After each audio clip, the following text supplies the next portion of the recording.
做得更好，过得更好。亲爱的乡亲朋友，大家好，我是婉婉哦，欢迎你收看《台南向前行》。台南向前行这个节目是由咱台南市政府制作，最主要目的是要让咱的乡亲朋友大家对着咱台南市政府各局处的业务做一个了解，同时嘛要来甲咱的乡亲朋友来报告咱台南市政府上新的资讯甲活动，欢迎收看。咱今日要讲的主题是校园安全。咱知影哦，快快乐乐去上学，平平安安回家去，这是每一个家长的这个心声啦吼。那么我会记得我小时候吼读册的时阵我咧想咱电视机的这乡亲朋友，大概可能跟我有同样的这种经验啦吼，就是细汉的时阵哦，咱咧读册吼我拢是。排路队哈，然后排路队大家一起去上学哈。那个时阵哈去上学大家快快乐乐的，然后来去到学校的时阵大家排的路队都守规矩。但是好像不知道什么时候开始了哈，咱这种排路队这个风气已经不见了哈。为什么不见？有做侪原因，其中呢可能是因为咱即马交通较混乱啦吼，佮有就是讲以前捌发生过吼，这伫个上学途中被绑架的这种事件发生吼，所以互咱的这个家长大家有点担心啦吼。那么这个议题呢，除了讲咱的家长烦恼以外，那么伫咱这个议会这个咨询当中，我嘛看到有足侪这个议员对着这个议题伊嘛足用心来咧咨询咱这个官员。那么伫咱今日节目当中咱针对这个议题来甲咱乡亲朋友做伙来分享一下。先话说明一下咱教育单位咱市政府呢对着这校园安全到底有啥物种的这个做法今仔日咱现场来3位这个型男帅哥啦第1号型男，咱的教育局主秘杨志雄。主持人各家所有的观众大家好。好，第2号型男是咱的永续校园这个科长简文达科长。主持人好，各位观众大家好。第3位型男咱的学府校安科的这个专员王义林。主持人好，各位观众朋友大家好。是他都话咱讲这个快快乐乐去上学，平平安安回家这是每一个家长他们让囡仔去好好读册上基本的要求嘛那么讲到这个校园安全就是讲咱一天小孩子在学校里面安尼规工落来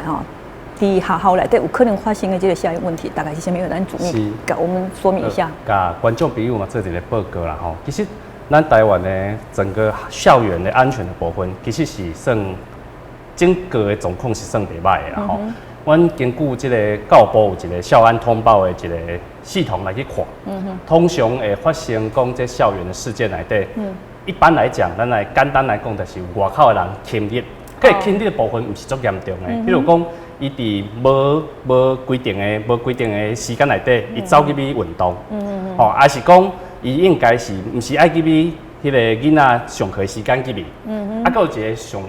较看到的状况较侪是迄个发传单，可能补习班发传单，还是讲外口的一寡厂商有特别推销发传单这个部分，这是咱看到去咱学校内底的较通常的状况，若是讲。学校囡仔一定去外口通常来看就是2个部分，一种就是讲去用陌生人搭讪，这就是讲咱特别这道咧预防的主题的部分。第2个部分就是讲，咱的囡仔有可能加外口有一寡纠纷，有纠纷了，伊就爱去外口的时阵去互人看到，要处理。这是咱伫校园安全通报内底看到较2大的部分啦。那通常来讲。这部分大部分的学校拢会当及时发现，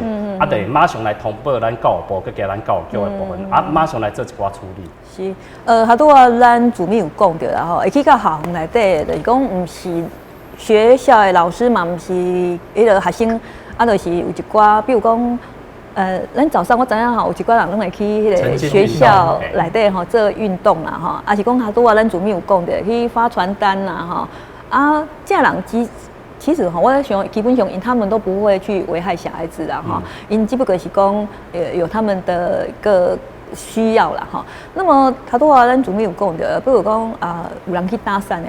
还是讲有人去侵入这个我们就会比较担心啦那么这有担心就是要随机教学还是讲机会教育囡仔，因为这种事情你讲要甲教，好像没有那种状况发生的时候，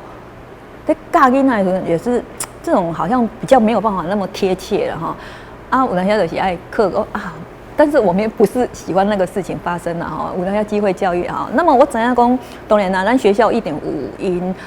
去教育小孩子怎么样去处置，或是说咱对这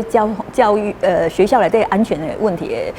按那去处理。那么这个我们是不是请专员跟我们回答一下？跟主持人还有跟各位观众朋友大家报告一下哈。其实大家可以分成几个面向来做处理啊。第一个当然是针对校园环境空间的部分，当然是一定要落实做检视的动作。所以其实我们针对我们这个校园的一个死角，都会请学校在定期做一些安全的一个地图、危险地图来做一些绘制。那另外一个就是刚刚提到的部分，就是外人入侵的部分。其实最重要的就是校园的门禁管制的这样子的一个落实啊，包括外人的进入或者是家长要来探视小孩。都一定要做好相关的一个门禁管制的一个措施。那另外一个，其实我们还有一个很大的一个面向呢，是针对教师宣导的一个区块，就像刚刚主持人提到的，因为毕竟小孩子他们没有那么多的经验，也不懂得去辨识这个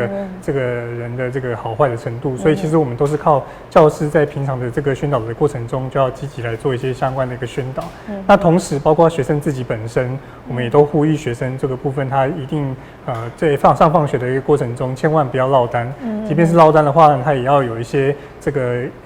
提升他的一个敏感度跟觉察度，在四周的这个环境的安全都一定要提升相关的一个敏感度。那再来就是在这个家长的这个区块，其实我们也是要求在联络簿上面啊，都会提醒这个家长的部分要注意这个学生的这个上放学的一个经过啊，有没有晚回家，或者是有没有在外逗留的这样子的一个内容。那在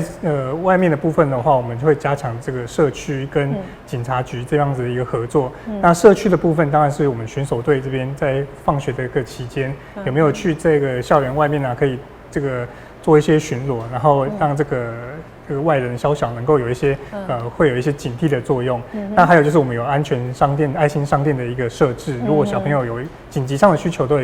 都可以跟安全商店这边来做求助。最后一个面向是警察局的区块，其实我们定期都有跟警察局这边来做相关的合作。那每学期警察局都会入校去做校园安全的整体的一个体检，最后会提出一个报告给教育局跟学校这边来做参考，然后也会作为我们修改这个校园的安全的策略的一个参考之一啊。那么当然啦我们都不希望这个安全的问题发生啦但是因为我们最近也有发生一些遗憾的事情那么针对这我知道讲咱市政府在这个校安的这个安全上有一个特别的一个汇报啦那么是不是请主编给咱这个开会的内容跟我们的民众介绍一下嘛，说明一下。我来首先来报告发生这种校园的这个安全的部分，咱市长非常的关心，所以伫咱考副市长的一个带领之下啦咱包括咱检察局、咱教育局、咱民政局，拢有组成一个跨单位合作小组。要做啥物工作？第一个部分就是学校内底四周围，佮加外口有安全的死角的部分，拢爱做一个通盘的检讨，拿出咱身体的健康检查共款。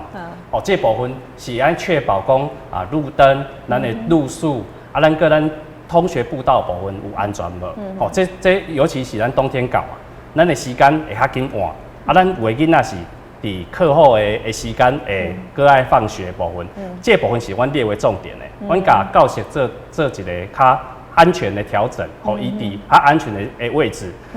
家长在接送的时候，嘛是特定的时间来做安排。第二个部分就是讲，咱过去可能有的老师看到有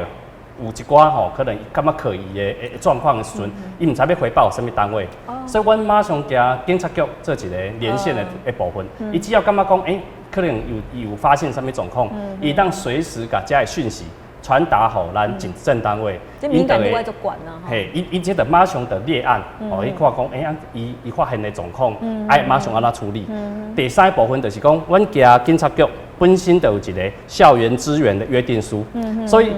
警察局若是讲有代志的时阵，会马上过来校家来做一个巡逻，跟马上做一个处理。这部分会当加强双方包括警政、我们教育局跟学校3方面一起合作，让那个校园可能发生危险的几率跟频率减少。这就是阮这目前最重要强调的点。另外就是讲，咱看到咱学校的监视器，佮加咱红外线跟电子围篱的部分，阮搁一直加强落。哦，这5年内底，阮差不多6500万的迄个经费，甲投入落，就是要改善咱的环境。那未来咱伫教育部内底，咱嘛是争取经费吼，咱透过咱市府咱市议会的协助佮加支持之下，这校园安全环境的设备部分，嘛是佮爱加强，好，咱的校园的死角，佮给咱校园拄到的风险，一直给它降低下去。是。那么吼，其实吼，咱一个囡仔啦吼，伊到校园到伊回家啦吼，其实大部分的时间拢是坐伫迄个课堂教室内底。说实在的哦，这个时间里面会发生安全的问题，应该不太可能哈。那么其他的时间就是讲比如讲，他多咱上学期间上学都冇父母在在放学嘛有父母，然后今嘛大部分东西安内啦。那么再来就是他下课的那一段时间可能10分钟而已。可是这10分钟有时候就很重要了哈，因为这个小朋友都会出去外口佚佗哈游戏场里面很多的游戏器具啦哈，有滑梯啦荡秋千啦，好多，而且囡仔个都多囡仔都多的时阵哇，每个人都想要抢着玩。我还记得我以前做幼教的时候，当然啦，我们都会规定来荡秋千30下你就要下来1、2、3，然后在旁边人开始一直数，这样子是不会有什么问题。那么可能就是说，多多少少啦有时候小孩子嘛是小争啦还是用小 K 啦或者说我们这些游乐器材，有时候旧了或是怎么样可能是螺丝掉了，这种问题可能也难免会发生。那我们在这方面我们请科长跟我们做个说明好吗？好，谢谢主持人。那主持人讲的是非常精辟啦。其实，在我们全国教育部那边卫福部跟教育部这边所掌握的资料，游戏场确实是小孩子在校园里面受伤几率比较高的场域啦。那其实一个安全的游戏场有几个不可或缺的要件，大概有3个要件。那第一个部分当然就是安全的游戏行为，这是我们教育局一直持续在做的事项。那安全的游戏行为，就是我们每种游具都有该玩的玩法嘛。对。像是我们荡秋千，我就是该坐着啊。那你硬要站着，那当然是会受伤嘛。好，简单来举例。那如果我溜滑梯，就是从上往下溜的，你硬要从下往上爬，这个其实我们一直在教育小孩子。那小孩但不知道溜滑梯是有什么魔力，大家喜欢由下往上爬，大家就一溜下来就受伤，就要玩不一样的，对，就喜欢这样子玩。那种有屋顶型的，你明明就不能爬上去啊，那个，但还是会有孩子爬上去再摔。小孩子喜欢好奇心，就会摔下来。所以我们第一个要件当然是要有安全的游戏行为。对。那第二个要件是什么？我们游具一定要可以妥善的保护小孩子嘛。那如果游具没有办法设计不良的话，我们孩子就会有头会卡到栏杆里面啊，或者是摔下来会痛啊。所以第二个是我安全的游戏游戏规范。那这是在我们经济标检局那边 CNS 12642有充足的规范啦。所以它针对不同的游具有不同的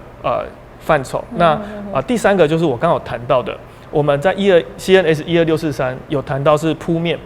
那不同的游具呢，它都规范要有橡胶的铺面，或者最近很流行要有砾石、有碎木屑，它就要预防小孩子从游具上面摔下来的时候呢，受伤，这样会降低那个冲击力啦。那我们台南是在市长的支持下，市长因为知道游具是很多小孩子会受伤的地方他也知道说很多游具都是黑牌没有检验，所以在我们108年他就下令我们把所有的游具都去检验完，我们不合格的我们就来面对它，去来改善它。那我们刚好看到我们当然光同学刚看到背板嘛，我们有一个1亿9千万，这是我们就先剧透一下，我们就先讲1亿9千万，这是我们跟教育部要争取过来的费用那下面有没有再一个6030万？眼尖一点的朋友应该看6030万，这是黄伟哲市长他特别就是说，我们游具一定要做得好玩、做得安全、做得有特色，跟学校课程是可以相符的。另外再加码给教育局这边，希望我们可以把游具都做得可以符合学生的需求，而且有意义、好好玩，可以寓教于乐。所以这是有关于安全游具的说明。是因为囡仔上课的时间很长啦然后他下课可能短短的10分钟可是那短短的10分钟对他们很重要啦因为也当出来舒展一下嘛做了那么久，他们也累了然后游戏又是小孩子的主要工作了，所以我们让他下课到那个游乐场来玩的时候，哈，当然也要满足他们啦，哈，因为金麦囡啊，说实在的，他们到外面去的时候也很多的这个游乐场哈，那么比学校来对哈，那我们好像也要跟着上时代了哈，那嘛是爱与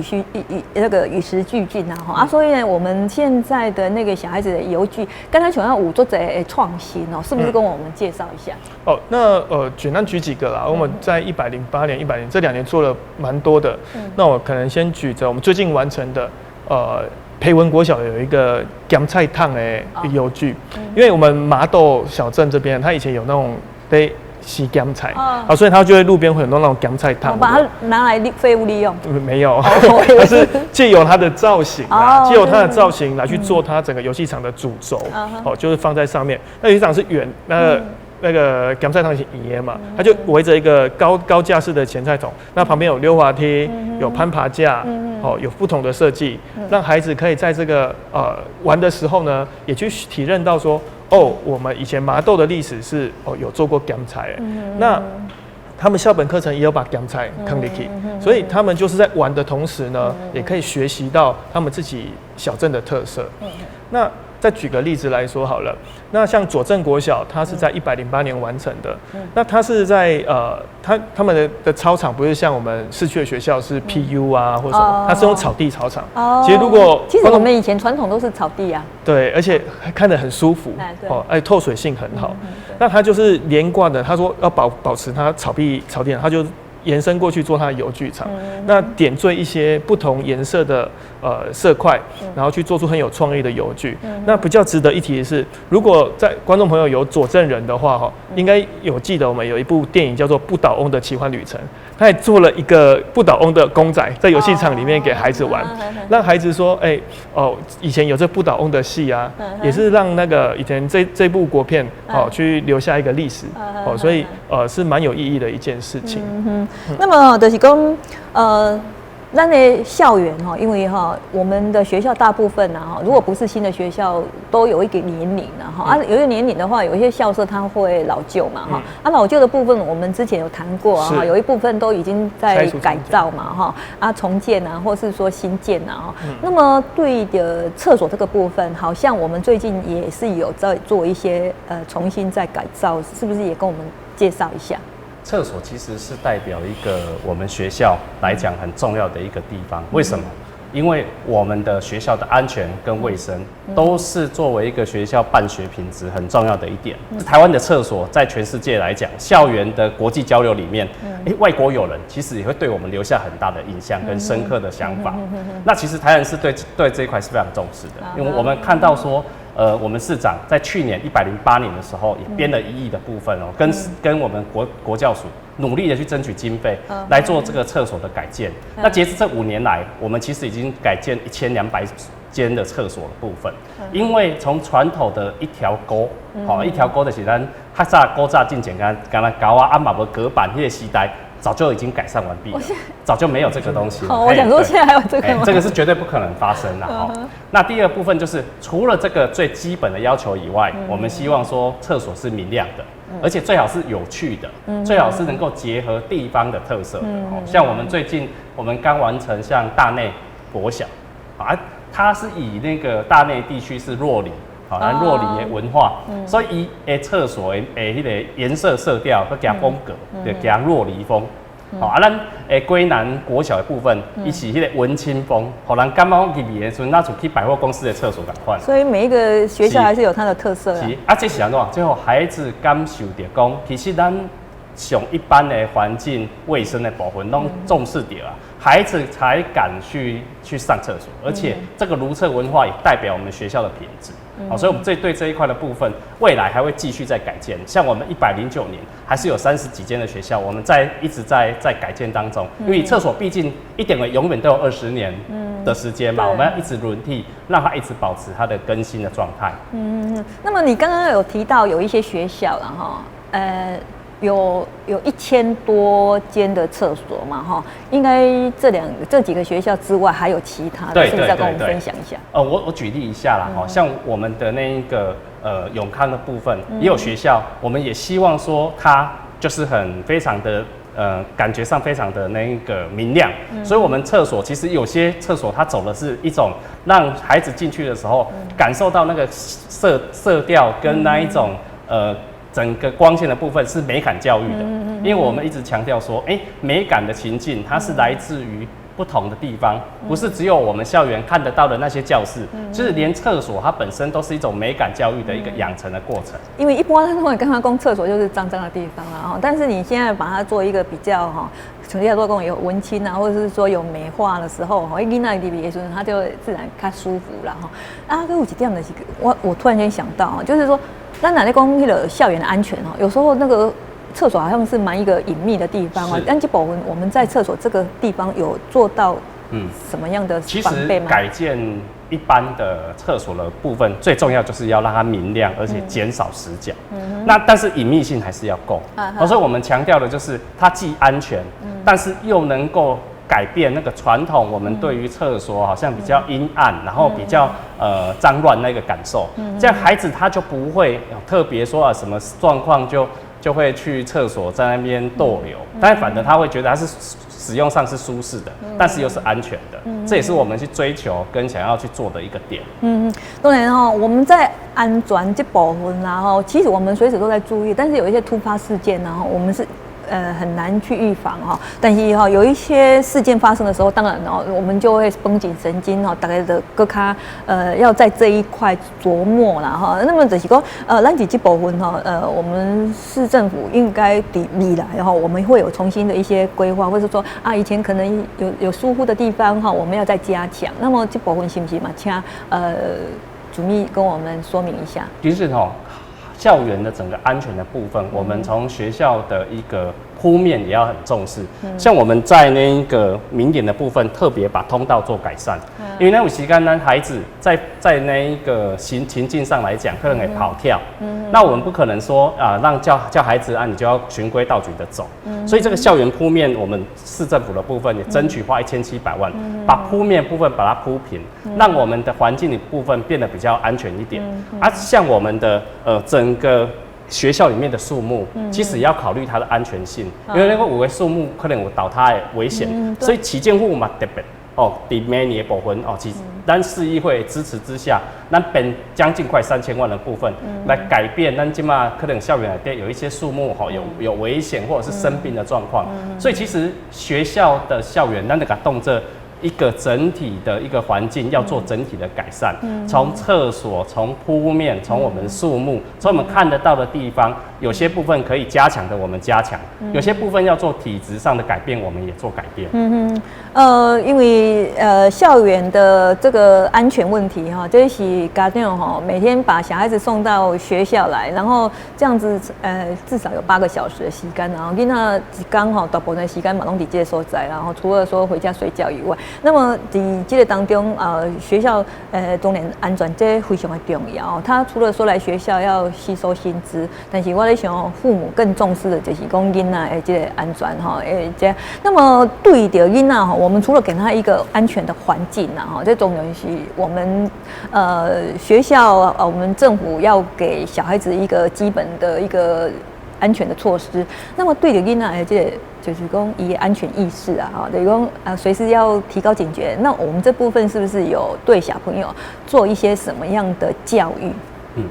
基本上，咱对于学校孩子的部分，自我人身安全意识的保护，这部分爱教。所以，我们的课程内底，马周强调孩子从低年级开始，就要对学校的环境里面先认识跟了解。那有了解之后呢，他就必须透过课程里面去理解。有时候我们在外面的时候跟人家接近，或者是看到有一些陌生的环境的时候，自己要有一些安全的意识跟警觉的部分。那我们过去会告诉孩子说可能要佩戴口哨或者是要有一些配备，可是其实不见得一定都安全。我们要教导孩子的是情境，在不同情境之下，使用对的方法，才能真正的保护自己。那现在在我们的健康的体育的课程，或者是在我们一些社会的领域或综合的领域，或是我们弹性学习课程，我们都鼓励学校要开设这样子的部分。在我们下学年度开始，我们的课程的部分，因为走108课纲，学校是有空间，让针对这个部分来做跨主题跟跨领域的合作，甚至跨议题的讨论，让我们的课程变得更丰富，让孩子的这种对于他人身安全的保护课程跟课程做一些结合。我觉得说哈，今麦囡仔当然咱学校的教育也有啦，有时候是透过媒体啦哈，因为有那些看新闻啊，是讲看一个网络的这个片子啦哈。那么有那些囡仔吼，他好像也有吸收进去，然后我有那些看到这新闻哦，就会看到新闻的报道说啊，有些小孩子呢，人家什么去搭讪啊，问他说你要怎么样？我感觉这囡仔都巧的哈，小孩子不容易被骗呢哈，那就是靠我们平常时就是讲，咱这老师啊是讲家长我们有在教育啦哈，过来囡仔吼。可能他随时有时候看媒体的这个影片啊，还是讲媒体的报道啦，哈，这对囡仔也是一种机会教育啦哈。那么今天吼，咱感谢三位吼来跟咱讲到校园安全，然后最后咱是不是哈做个ND 哦，就是结语，然后我们主秘先好不好？好。台南市教育局啊，非常重视整个环境的一个品质，所以在明年的部分，我们会强调我们的电力改善、视听教室、我们的厨房、我们的整个游戏场的改建，这是教育局列为最大的施政目标。我们是一个发展的城市，所以对于教育的品质跟环境的改善，我们会不断的努力，来给市民做得更好，而且过得更好。那科长，好，谢谢主持人。那陈我们刚好背板这边，那这是要特别的感谢我们黄伟哲市长、许一典副市长，还有我们6位立委。那因为这个在我们今年4月的时候发生了一件比较大的事情是，我们市长啊组成了一个台南队，去把这好几十亿搬了下来。因为台南是我们学校很多，我们要整建的费用就比较拮据一点。那市长也是邀集了我们所有的立委呢，一起去争取这种上面的费用，有电力改善、儿童游戏场、视听教室、午餐厨房改建。那我们在未来也有沙仑国中改建改建成完全中学的计划，都是在上面可以给观众这边自行的参阅哦。那未来我们会更加重视我们工程品质，盖出最好的硬体设备给孩子来使用。是专员。好，谢谢主持人。那我想就是因为友善校园的环境的建制其实是有我们在教育局在市政的一个非常重要的一个目标啦。那其实透过我们这几年来的一些经验，以及我们最近发生的一些事件，那我们也不断的在检讨做滚动式的修正。那我们期望从教师端、学生端跟家长跟多元化的一个建构，能够让我们的小孩子的这个教学环境能够越来越好。那让小孩子能够开开心心来上学，那平平安安的回家。那让我们整个教育的环境变得更加的友善。是小孩子爱快快乐乐来上学啦平平安安回家去我这是咱做家长老师政府的单位大家拢刻不容缓，希望每天能够看到小孩子安尼真正快快乐乐来学校啦因除了讲伫学校内底吸收新知然后呢当安尼平平安安的长大我在想每个人的期待啦那么因为有一寡校园安全的这个突发事件这个我想呢嘛不是讲